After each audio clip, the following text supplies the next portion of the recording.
नमस्कार. Share market Marathi या YouTube चॅनलवर आपल्या सर्वांचं हार्दिक स्वागत. आजच्या या व्हिडिओमध्ये आपण सोमवार दिनांक 16 ऑक्टोबर 2023 साठीचं इंडेक्स व स्टॉकचं विश्लेषण करणार आहोत. मात्र आजच्या या विश्लेषणाला सुरुवात करण्यापूर्वी आपल्या सर्वांना एक नम्र सूचना आहे, ती म्हणजे या व्हिडिओच्या डिस्क्रिप्शनमध्ये आपण शेअर मार्केट मराठीच्या व्हॉट्सअप, टेलिग्राम आणि फेसबुक ग्रुपच्या लिंक दिलेल्या आहेत. तुम्ही ते ग्रुप जॉईन करू शकता. त्याचसोबत आपण तिथे शेअर मार्केट मराठीच्या वेबसाईटची लिंक सुद्धा उपलब्ध करून दिलेली आहे. आपण आपल्या वेबसाईटला अवश्य भेट द्या.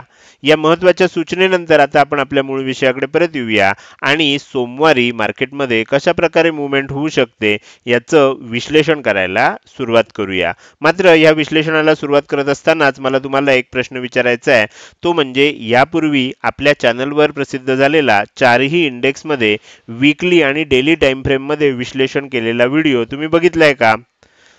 जर तो व्हिडिओ तुम्ही बघितला नसेल तर आजचा व्हिडिओ बघण्यापूर्वी तो व्हिडिओ एकदा बघा, म्हणजे येणाऱ्या काळामध्ये मार्केटमध्ये कशा प्रकारे मूवमेंट होऊ शकते याचं संपूर्ण पिक्चर तुमच्या पुढे क्लिअर होऊ शकेल. आता तुम्हाला तो व्हिडिओ जर बघायचा असेल तर आता उजव्या बाजूला वर कोपऱ्यामध्ये आय बटनमध्ये तुम्हाला त्या व्हिडिओची लिंक दिसत असेल.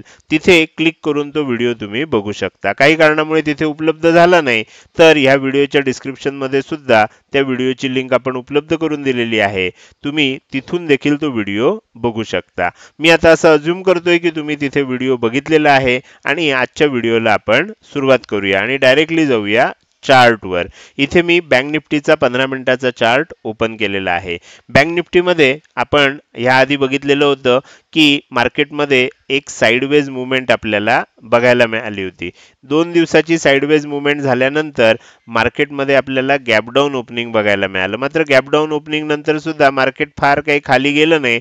एक रेंज बनवली गेली आणि त्यानंतर तिथे सपोर्ट घेऊन एक बाउन्स आला आणि हा बाउन्स फेल गेलेला आपल्याला बघायला मिळाला. कारण जिथून आपण सपोर्ट घेऊन वर गेलो होतो, मार्केट क्लोज होईपर्यंत आपण पुन्हा तिथे पर्यंत खाली आलो होतो. अर्थात जे ऍडजस्टेड क्लोजिंग असतं ते थोडंसं वर तुम्हाला साधारण इथे कुठेतरी 44,288 च्या जवळपास आलेलं तुम्हाला दिसेल. आता आपण उद्यासाठी जे विश्लेषण केलंय त्याच्यामध्ये वरच्या बाजूला इम्पॉर्टंट लेवल म्हणून आपण ही लेवल दिलेली आहे. ही लेवल कोणती आहे? 44,563 ची आहे. आपण 44,550 ची असं समजणार. खालच्या बाजूला इम्पॉर्टंट लेवल आपण कोणती दिली आहे? खालच्या बाजूची इम्पॉर्टंट लेवल आपल्याला ही दिलेली आहे. ही कोणती आहे? 44,203 ची. आपण कोणती लेवल आहे असं समजणार आहे? 44,200 ची. म्हणजे खाली 44,200, वर 44,550. मध्ये आपण एक सेंटर लाईन सुद्धा काढलेली आहे. तुम्ही एक्झॅक्ट काढू शकता. मी अंदाजे काढली आहे 44,366 च्या आसपास. आता जर समजा मार्केटमध्ये बँक निफ्टीमध्ये उद्या ह्या खालच्या सेगमेंटमध्ये ओपन झालं, म्हणजे फ्लॅट ओपनिंग झालं पण 44,365 च्या खाली आणि 44,200 च्या वर इथे कुठेतरी ओपन झालं, म्हणजे फ्लॅट ओपनिंग आपल्याला बघायला मिळालं, तर आपल्याला हे बघणं इंटरेस्टिंग असणार आहे की उद्या इथे ओपन झाल्यानंतर मार्केटमध्ये कोणत्या दिशेनं मूवमेंट येते.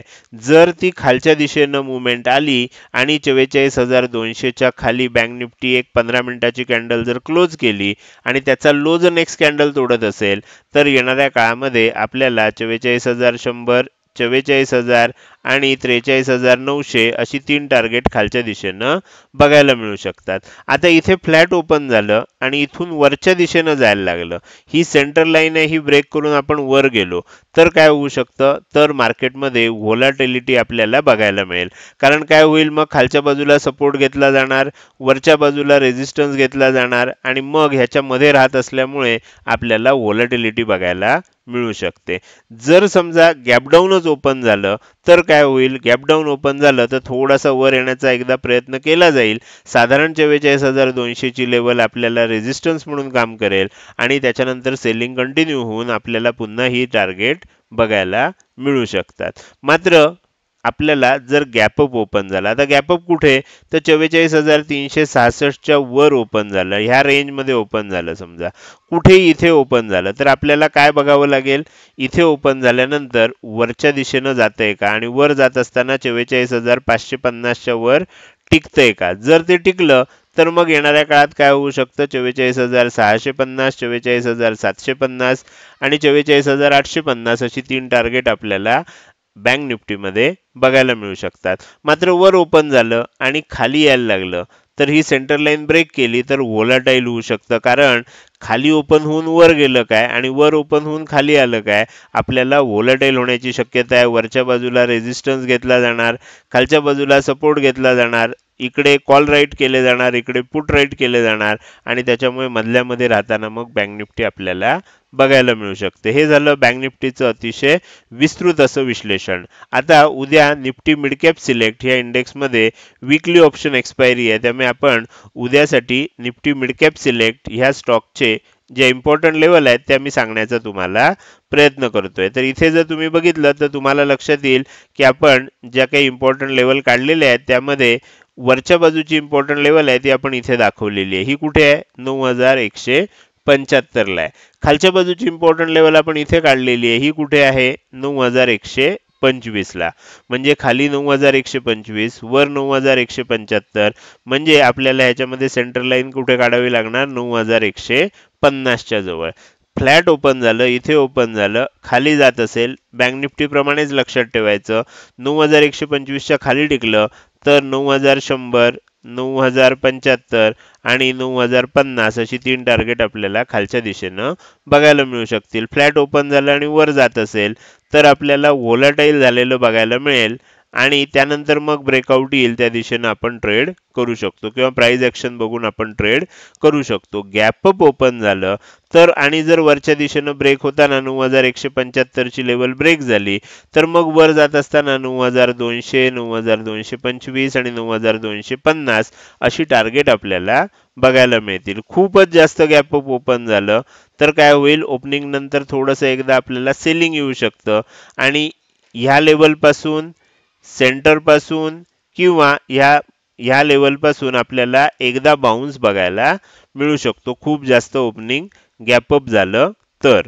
आता हे झालं निफ्टी मिड कॅप सिलेक्ट या इंडेक्सचं विश्लेषण. उद्या एक्सपायरी असल्यामुळे आपण ह्याचं विश्लेषणामध्ये समावेश केला होता. आता आपण निफ्टीचा चार्ट बघणार आहोत. निफ्टीचा चार्टचं सुद्धा तुम्ही काय करू शकता, बँक निफ्टी प्रमाणेच विश्लेषण करू शकता. इम्पॉर्टंट लेवल कोणत्या घेतल्यात हे समजा तुम्हाला जर बघायचं असेल तर मी तुम्हाला इथे आता स्क्रीनवर दाखवतोय, तुम्ही याचा सुद्धा स्क्रीनशॉट घेऊन ठेवू शकता. निफ्टीमध्ये इम्पॉर्टंट लेवल कोणत्या आहेत आणि टार्गेट लेवल वरच्या 3 आणि खालच्या 3 इथे आपण काढलेले आहेत. तुमचा इथे स्क्रीनशॉट घेऊन झाला असेल तर मी आता पुढे जातो आणि फिन निफ्टी ह्या इंडेक्सचा आपल्याला चार्ट तुमच्या पुढे ओपन करून दाखवतो. तर इथे आपल्याला फिन निफ्टीचा चार्ट ओपन केलाय. आता आपण काय करूया, थोडंसं ऍडजस्ट करून घेऊया म्हणजे आपल्याला सगळ्या लेवल व्यवस्थित दिसायला लागतील. ओके, आता तुम्ही काय करू शकता, ओके, आता तुम्ही काय करू शकता, ह्या स्क्रीनचं स्क्रीनशॉट घेऊन ठेवू शकता म्हणजे तुम्हाला वरच्या आणि खालच्या इम्पॉर्टंट लेवलच्या वरची आणि खालची टार्गेट बघायला मिळू शकतात. तर हे झालं चारही इंडेक्सचं ॲनालिसिस. आता आपण आपल्या या व्हिडिओमध्ये थोडंसं पुढे जाऊया आणि स्टॉकचं ॲनालिसिस करायला सुरुवात करूया. त्यासाठी मी पुन्हा एकदा तुम्हाला चार्टवरच घेऊन जातोय. सगळ्यात पहिल्यांदा आपल्याला चार्टवर जाऊन टाइम फ्रेम जी आहे ही डेली टाइम फ्रेममध्ये कन्वर्ट करायची आहे आणि मी तुमच्यासाठी काही स्टॉक ऑलरेडी काढून ठेवलेले आहेत, त्यांना आपण एकत्र करायला सुरुवात करूया. पहिला जो स्टॉक आहे, जो माझा अगदी फेवरेट स्टॉक आहे आणि मला इथे तुम्हाला डिस्क्लेमर दिलं पाहिजे की माझी वैयक्तिक गुंतवणूक ह्या स्टॉकमध्ये आहे. तर इथे आपण जर बघितलं तर काय दिसतंय, इथे तुम्हाला लक्षात येईल की पूर्वी एकदा म्हणजे जुलै एंडला ह्या आसपास हाय बनवलेला होता, 665 रुपयाच्या आसपास हाय बनवला होता. त्यानंतर एक मोठं सेलिंग आपल्याला बघायला मिळालं, इथे सपोर्ट घेतला, परत एक बाउन्स आला, पुन्हा एक सेलिंग आपल्याला बघायला मिळालं आणि इथून जो बाउन्स आलाय इथे आपल्याला डब्ल्यू पॅटर्न बनलेला दिसतो आणि डब्ल्यू पॅटर्नचं ब्रेकआउट आपल्याला 648 649 च्या आसपास इथे होता. इथनं ब्रेक झाल्यानंतर आपण हा जो हाय होता, पहिलं टार्गेट जे होतं ते सुद्धा आपण इथे अचीव केलेलं आहे. म्हणजे 665 पर्यंत आपल्याला हा स्टॉक गेलेला बघायला मिळतोय. आता जर इथून पुढे हा स्टॉक टिकत असेल तर येणाऱ्या काळामध्ये 700 रुपयापर्यंत हा स्टॉक जाऊ शकतो. एक काळ असा होता कोरोनामध्ये ह्या स्टॉकची किंमत 100 रुपयाच्याही खाली गेलेली होती आणि त्यावेळेला मी जे सदस्य नियमित व्हिडिओ बघतायत त्यांना सांगितलेलं होतं की मी स्वतः या स्टॉकमध्ये इन्व्हेस्टमेंट करणार आहे. कारण जोपर्यंत सगळं सुरळीत चालू आहे तोपर्यंत काही कंपन्या आहेत त्यांचे स्टॉक हे वरच जातात. 100 रुपयाच्या खाली गेलेला तेव्हाचा स्टॉक आता 700 रुपयापर्यंत पोहोचत आलेला आहे. तुम्हाला लक्षात आलं असेल ज्यांनी त्यावेळेला गुंतवणूक केली असेल त्यांना अतिशय चांगले रिटर्न आतापर्यंत मिळाले असतील. आणि हा स्टॉक 1000 रुपये किंवा त्याच्या पुढे, अर्थात हे काही 1-2 दिवसात होणारं किंवा 1-2 महिन्यात होणारी गोष्ट नाही, याला काळ लागू शकतो, पण हळूहळू तो 1000च्या दिशेनं आता वाटचाल करताना आपल्याला बघायला मिळतोय. हा झाला टाटा मोटर्स 665 किंवा आपण असं समजूया राऊंड फिगर 670च्या वर जर हा टिकला, एक 15 मिनिटाची कॅन्डल ह्याच्या वर जर टिकली तर आणि त्याचा हाय ब्रेक होत असेल तर येणाऱ्या काळामध्ये हा स्टॉक 700 रुपयापर्यंत, त्याच्या आधी 690 680 अशी 3 टार्गेट सुद्धा आपण ठेवू शकतो. 700 रुपयापर्यंत जाताना हा स्टॉक बघायला मिळू शकतो. पुढचा स्टॉक आहे HCL टेक. HCL टेक तुम्हाला आठवत असेल तर आपण 2 दिवसापूर्वी सेलिंगसाठी दिला होता आणि मी नेहमी सांगतो की आपण हे स्टॉक जे देतोय ह्याच्यामध्ये आपल्याला अभ्यास करायचा आहे. बऱ्याच वेळेला असं होतं की आपल्याला ज्या वेळेला ब्रेकआउट मिळणार असं वाटतं त्यावेळेला ब्रेकआउट फेल होतं. इथे तुम्ही बघू शकता सेलिंग झालं, इथपर्यंत सपोर्ट घेतला गेला, एक बाउन्स आला आणि इथून सेलिंग कंटिन्यू झालं. त्यामुळे एन शेप तयार होत होता, उलटा एन शेप तयार होत होता.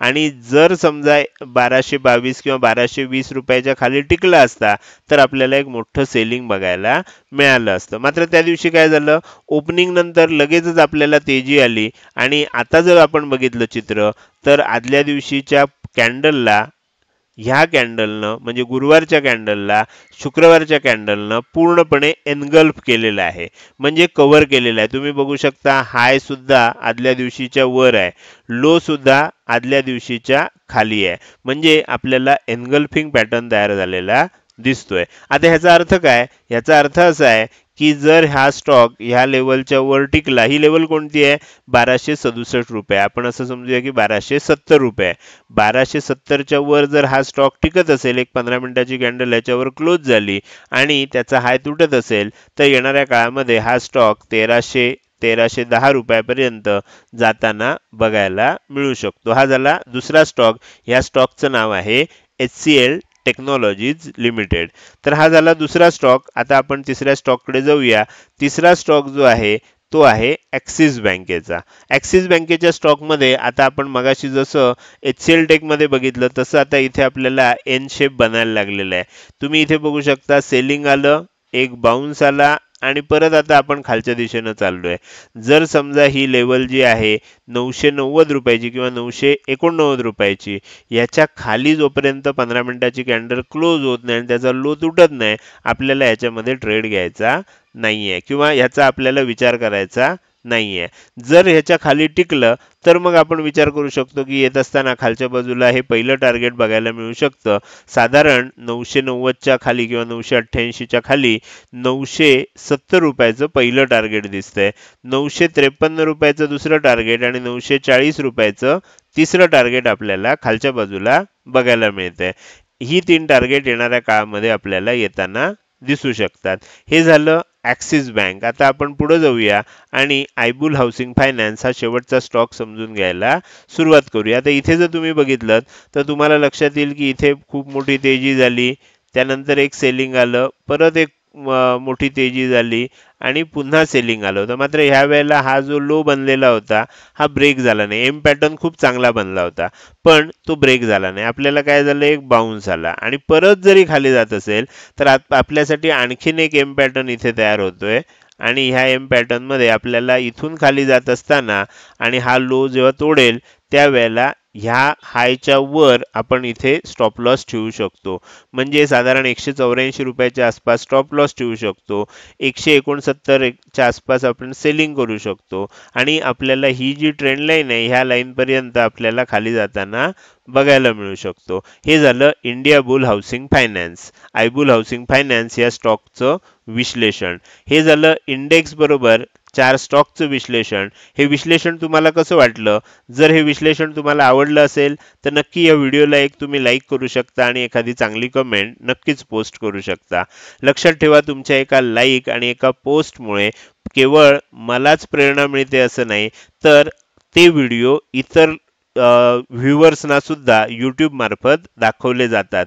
तुमचं इंटरॅक्शन चांगलं असेल, तुम्ही जर लाईक करत असाल, तुम्ही जर चांगल्या चांगल्या कमेंट करत असाल, तर यूट्यूब हे व्हिडिओ इतरांना सुद्धा दाखवतं आणि त्याच्यामुळे इतरांपर्यंत आपली ही माहिती पोहोचायला नक्कीच मदत होते. व्हिडिओ आवडला असेल नक्की लाईक करा, एखादी चांगली कमेंट अवश्य करा. लक्षात ठेवा, तीच माझ्यासाठी प्रेरणा असते. त्यामुळे ह्या गोष्टी न विसरता करा. त्याचसोबत हा व्हिडिओ अजूनपर्यंत बघताय आणि अजूनही तुम्ही शेअर मार्केट मराठी या आपल्या यूट्यूब चॅनलला सबस्क्राईब केलं नसेल तर सबस्क्राईब करा आणि शेजारी असणाऱ्या बेल आयकॉनला क्लिक करून ऑल असं नोटिफिकेशन निवडा. म्हणजे इथून पुढे रोजच्या रोज येणारे हे विश्लेषणाचे व्हिडिओ तुम्हाला विनाविलंब बघता येतील. आजच्या व्हिडिओमध्ये मी इथेच आपली रजा घेतोय. धन्यवाद.